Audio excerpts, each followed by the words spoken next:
Assalamualaikum warahmatullahi wabarakatuh. Yang terhormat Bapak dosen Bapak Hairul Rahman yang sebagai dosen fisika dasar 2 dan teman-teman kelas 2A yang berbahagia. Puji syukur marilah kita panjatkan kepada Allah Subhanahu wa taala atas rahmat berupa kesehatan sehingga kita bisa di sini. Tak lupa juga salawat serta salam semoga tetap tercurahkan kepada junjungan kita Rasulullah SAW. Pada hari ini saya Ali Syabana sebagai moderator yang akan memandu kegiatan diskusi topik yang akan kita bicarakan mengenai induksi elektromagnetik. Sebelum diskusi dimulai, saya akan memperkenalkan anggota kelompok saya, yaitu yang pertama Ade Rahman Rahim, yang kedua Adrina Salsabila, yang ketiga Amanda Putri, yang keempat Enceng Ramdhani, dan yang kelima saya sendiri, yaitu Ali Syabana. Ada beberapa pembahasan. Yang pertama yaitu pengertian induksi elektromagnetik. Yang kedua, beberapa eksperimen terkait. Yang ketiga, hukum induksi Faraday. Yang keempat, hukum Lenz. Yang kelima, induksi diri. Yang keenam, induksi bersama. Dan yang terakhir yaitu penerapan induksi elektromagnetik. Ya, langsung saja pembahasan pertama yaitu oleh Ade Rahman Rahim. Kepadanya persilahkan. Baik, terima kasih kepada moderator. Langsung saja pembahasan yang pertama yaitu tentang pengertian induksi elektromagnetik. Induksi elektromagnetik adalah gejala timbulnya arus listrik pada penghantar listrik akibat dari adanya perubahan medan magnet di sekeliling penghantar. Konsep induksi elektromagnetik didasarkan pada penemuan Michael Faraday dan Joseph Henry pada tahun 1831. Bisa dilihat pada gambar sebelah kanan. Selanjutnya pembahasan kedua yaitu tentang beberapa eksperimen yang terkait. Eksperimen pertama. Gerakan magnet menimbulkan arus dalam loop. Bisa dilihat pada gambar. Arus muncul hanya ada gerak relatif antara loop dengan magnet. Semakin cepat gerakannya, semakin besar arus yang dihasilkan. Jika kutub utara mendekati loop, arus bergerak searah jarum jam. Begitupun sebaliknya, jika menjauhi loop, arus bergerak berlawanan arah dengan jarum jam. Berlaku sebaliknya pada kutub utara apabila mendekati atau menjauhi. Eksperimen ini membuktikan arus yang dihasilkan adalah arus induksi atau GGL induksi. Eksperimen kedua.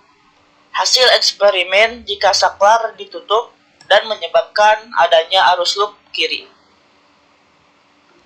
Ketika saklar S pada loop 1 ditutup, jarum ammeter pada loop 2 tiba-tiba bergerak sesaat. Begitupun ketika saklar S dibuka. Jarum ammeter bergerak sesaat namun dengan arah yang berlawanan. Arus induksi muncul jika arus loop 1 berubah. Kesimpulan, arus induksi dan GGL induksi muncul jika fluks magnetik berubah. Mungkin sekian dari saya kembalikan kepada moderator. Ya, terima kasih kepada Ade Rahman Rahim yang telah memaparkan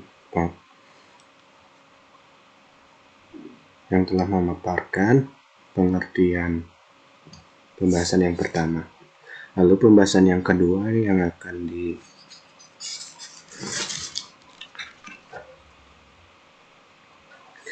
Lalu pembahasan yang kedua yang akan dibahas oleh Amanda Putri. Kepadanya saya persilahkan.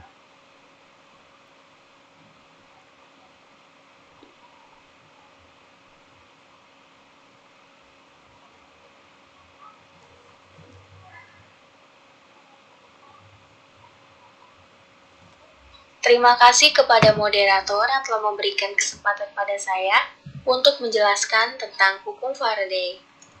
Hukum Faraday adalah hukum dasar elektromagnetisme yang menjelaskan bagaimana arus listrik menghasilkan medan magnet, dan sebaliknya bagaimana medan magnet dapat menghasilkan arus listrik pada sebuah konduktor. Contohnya yaitu dasar prinsip kerja induktor, transformator, solenoid, generator listrik, dan induksi elektromagnetik pada hukum Faraday. Pada gambar terdapat percobaan Faraday, yaitu kumparan yang terdapat pada galvanometer yang akan disisipi oleh magnet, sehingga menghasilkan GGL induksi. Rumus untuk GGL induksi yaitu epsilon sama dengan min N, delta flux dibagi delta T. Dan juga, hukum Faraday ini ditemukan oleh Michael Faraday pada tahun 1791 sampai 1867.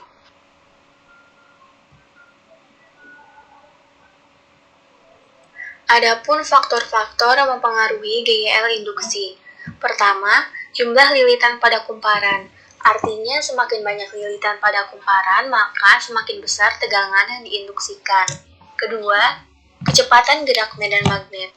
Artinya, semakin cepat garis gaya medan magnet atau flux yang mengenai konduktornya, maka semakin besar pula tegangan induksinya.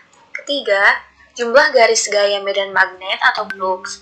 Artinya, semakin besar jumlah garis gaya medan magnet atau flux yang mengenai konduktor, maka semakin besar juga tegangan induksinya.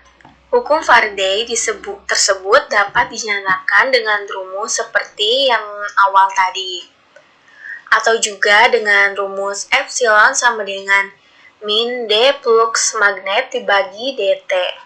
Epsilon artinya GGL induksi, N artinya jumlah lilitan kumparan, delta flux sama dengan perubahan flux magnetik, delta T sama dengan selang waktu, dan tanda negatif menandakan arah gaya gerak listrik induksi. Selanjutnya, hukum Lenz. Hukum Lenz adalah hukum elektromagnetik yang dapat digunakan untuk menentukan arah gaya gerak listrik yang dihasilkan oleh induksi elektromagnetik. Pada gambar di samping, itu merupakan percobaan dari hukum Lenz.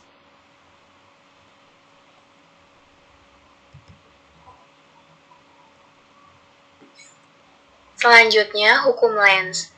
Hukum Lenz adalah hukum elektromagnetik yang dapat digunakan untuk menentukan arah gaya gerak listrik yang dihasilkan oleh induksi elektromagnetik. Pada gambar di samping, itu merupakan percobaan dari hukum Lenz. Dari gambar tersebut, dapat diketahui bahwa gaya ada di sebelah kiri, berseberangan dengan V yang ada di sebelah kanan, dan menghasilkan arus listrik yang ada di atasnya. Dapat disimpulkan juga bahwa arah gaya Lorentz akan selalu berlawanan arah dari arah V. Arah V adalah arah dari sebab perubahan. Dengan penggunaan aturan oleh tangan kanan, maka akan diperoleh dari arah I dari P ke Q. Arah I itu arah arusnya. Untuk rumus atau persamaan hukum Lenz yaitu epsilon sama dengan B dikali L dikali V.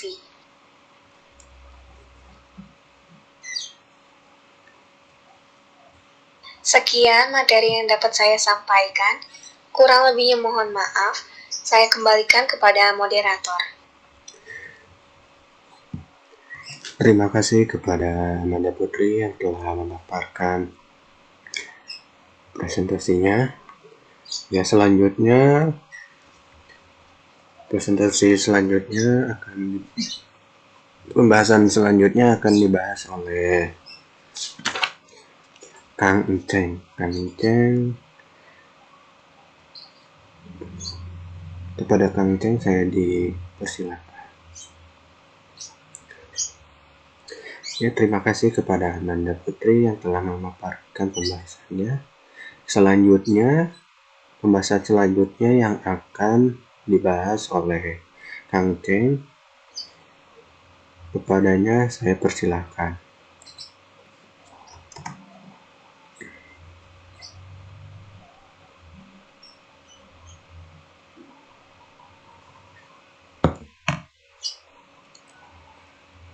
Terima kasih kepada moderator yang sudah memberikan waktunya kepada saya. Baik, di sini saya akan memaparkan tentang induksi diri dan induksi bersama. Baik, langsung saja. Induksi diri ialah sifat dari rangkaian elektronika atau kumparan yang menyebabkan timbulnya potensial listrik secara proporsional terhadap arus yang mengalir pada rangkaian tersebut. Jadi pada intinya induksi diri pada intinya mempunyai sifat rangkaian elektronika atau kumparan yang menyebabkan timbulnya potensial listrik. Dan sehingga GGL induksi muncul selama arus berubah sehingga menghasilkan arus induksi sehingga ke induksi diri. GGL di sini gerak gaya listrik gitu, yang mana sistematisnya dirumuskan di dalam induktansi setiap konduktor memenuhi persamaan gitu. L sebagai induksi diri gitu. L sama dengan N di sini jumlah lilitan dengan flux magnetik. Flux magnetik. Jadi L sama dengan N besar flux magnetik gitu, dibagi I. Terus menghasilkan ada hukum Faraday. Hukum Faraday sini disimbolkan, dirumuskan L sama dengan negatif D kurung N besar flux magnetik kurung dibagi DT, sehingga ini dirumuskan tadi sehingga bisa dirumuskan lagi L sama dengan negatif L DI DT. Di sini gerak gaya lurus induktansi diri. DI DT di sini besar perubahan arus persatuan waktu atau waktu. Nilai satuannya ampere atau sekon. Terus arah arus induksi diri pada saat arus berubah maka flux pun berubah sehingga menghasilkan arus induksi yang berlawanan arah dengan perubahan tersebut. Di sini ada perubahan arus induksi diri. Yang pertama mengurangi, yang kedua menambahinya. Yang pertama gerak gaya listrik induktansi dirinya mengurainya, yang mana flux pertama harus induksi mengurainya bisa dilihat di gambar. Itu yang kedua, gerak gaya listrik induktansi diri, fluxnya yang berkurang harus induksi menambahinya.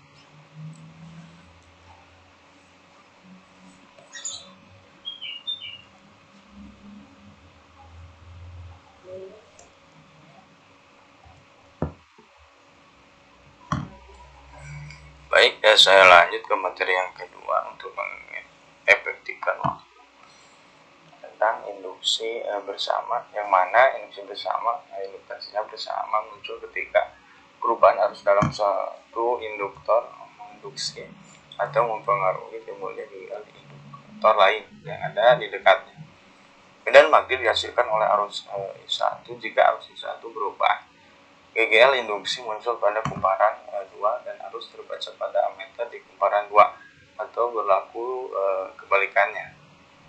Di sini ada gambar bisa dilihat kita, itu yang mana arus I1 berubah pada GGL induksi muncul pada kumparan kedua atau kebalikannya.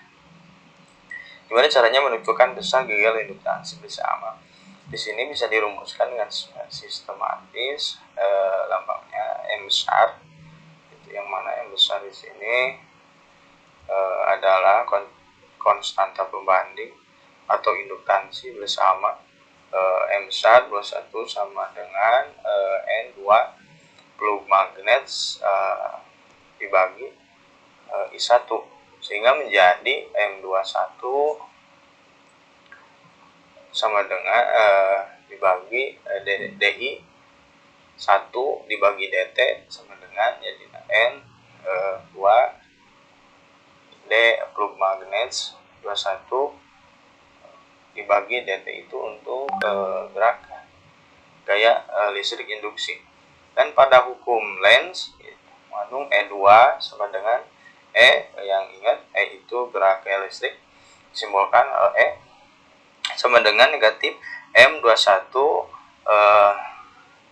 DI1 dibagi DT. Ini hukum Lenz. Jadi pada dasarnya ini rumusnya berlaku menentukan besar gagal induksi bersama pada kumparan kedua. Induksi bersama pada kumparan kedua disebabkan terjadinya disebabkan kumparan satu, sehingga jadi terjadinya ada kumparan satu.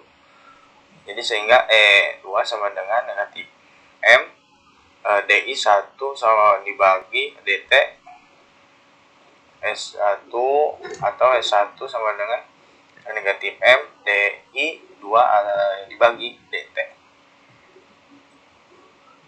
Sekian dari saya, mohon maaf atas segala kekurangan. Saya kembalikan kepada moderator.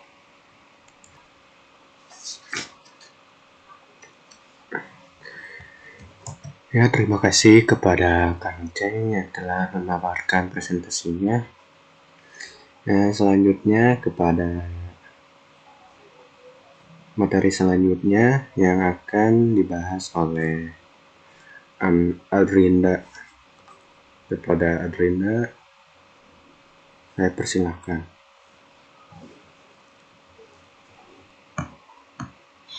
Baik, terima kasih kepada moderator yang telah mempersilahkan saya untuk memaparkan materinya. Sekarang saya akan menjelaskan terkait penerapan induksi elektromagnetik. Ada apa aja sih penerapan induksi elektromagnetik? Nah, yang pertama itu ada generator. Generator merupakan alat yang mampu mengubah putaran poros menjadi arus listrik dengan menggunakan prinsip induksi elektromagnetik. Bagian generator yang berputar itu disebut rotor. Nah, kemudian bagian yang diam itu disebut stator. Terdapat dua tipe generator, yaitu generator AC atau arus searah dan generator DC arus bolak-balik. Nah, kemudian ada dinamo. Dinamo itu atau motor listrik. Motor listrik itu merupakan alat yang bekerja kebalikan dari generator. Dinamo mampu mengubah arus listrik menjadi putaran poros yang mampu menggerakkan berbagai alat. Nah, bagian-bagian dinamo itu sama seperti generator, begitu pula tipe-tipe dinamonya. Kemudian ada transformator. Transformator merupakan alat untuk mengubah, di mana bisa memperbesar dan memperkecil tegangan AC berdasarkan prinsip induksi elektromagnetik, yaitu memindahkan energi listrik secara induksi melalui kumparan primer ke kumparan sekunder. Nah, kemudian trafo ini menimbulkan adanya GGL atau gaya gerak listrik pada kumparan sekunder karena medan magnet yang berubah akibat aliran arus listrik bolak-balik pada kumparan primer yang diinduksikan oleh besi lunak ke dalam kumparan sekunder. Nah, trafo ini ada dua jenis. Yang pertama trafo step up yang berfungsi untuk menaikkan tegangan AC sumber, di mana jumlah lilitan kumparan sekunder harus lebih banyak dibandingkan jumlah lilitan primer agar si tegangan sekundernya dihasilkan tegangan yang lebih besar dibanding tegangan primer. Nah, kemudian ada trafo step down. Trafo step down ini berfungsi untuk menurunkan tegangan AC sumber, di mana jumlah lilitan sekundernya harus lebih sedikit atau jumlah lilitan primernya harus lebih banyak dibanding jumlah lilitan sekunder agar si tegangan primer ini agar si tegangan sekundernya menurun dan dibanding dengan tegangan primer yang masuk ke dalam trafo tersebut. Mungkin Hanya sekian yang bisa saya sampaikan. Saya kembalikan kepada moderator.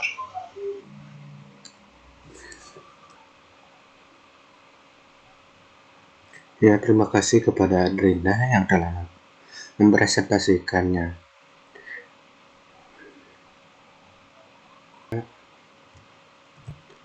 Rangkaian acara diskusi telah selesai. Saya bacakan kesimpulan dari diskusi kita hari ini, yaitu induksi elektromagnetik, perubahan medan magnet yang menghasilkan arus listrik.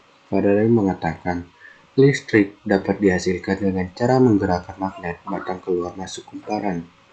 Penerapan generator, transformator, dinamo AC, dan lain-lain.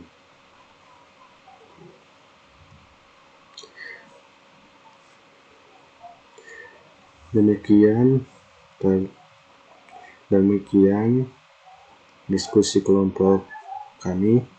Mari kita mengucapkan hamdalah. Saya sebagai moderator mohon maaf atas kesalahan saya. Marilah kita berikan wabillahi taufiq wal hidayah. Wassalamualaikum warahmatullahi wabarakatuh.